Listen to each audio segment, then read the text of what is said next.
আদালতের নির্দেশ মেনে ইউটিলাইজেশন সার্টিফিকেট দিতে হবে প্রত্যেকটা ক্লাবকে, অর্থাৎ খরচের হিসাব দিতে হবে।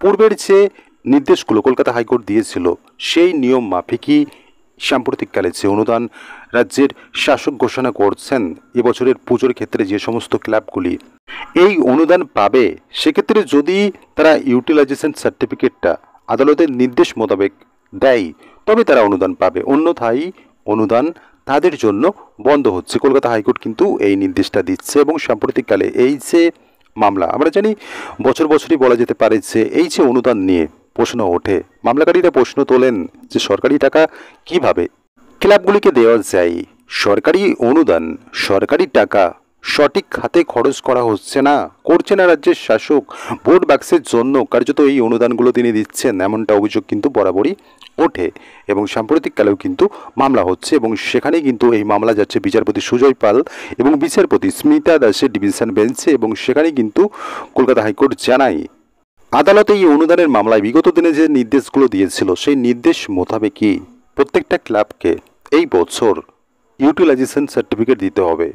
যদি তারা দেয় সঠিক নির্দেশ মেনে সঠিক সময়ে নির্ধারিত সময়ের মধ্যে তবেই তারা অনুমোদন পাবে এই অনুদান পাওয়ার ক্ষেত্রে, অন্যথায় অনুদান তাদের জন্য বন্ধ। সেক্ষেত্রে কলকাতা হাইকোর্ট রাজ্যের কাছে জানতে চাইছে তারা কতগুলো ক্লাবকে অনুদান দিচ্ছে এবং এখনো পর্যন্ত কতগুলো ক্লাব এই যে ইউটিলাইজেশন সার্টিফিকেট দিতে পেরেছে।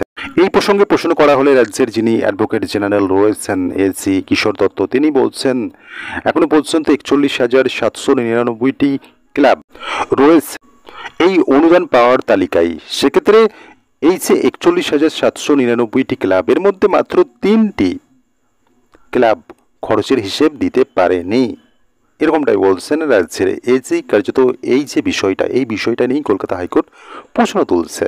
এর পাল্টা বিচারপতি সুজয় পাল বলেন যে সংখ্যাটা এতটা কম, এ তো মাইক্রোস্কোপ লাগবে দেখতে। ভাবা যায় 41 লক্ষ ক্লাব, সেখানে হিসেব দিতে পারেনি মাত্র 3টে ক্লাব, এমনটাই কিন্তু রাজ্য কলকাতা হাইকোর্টে বলছে।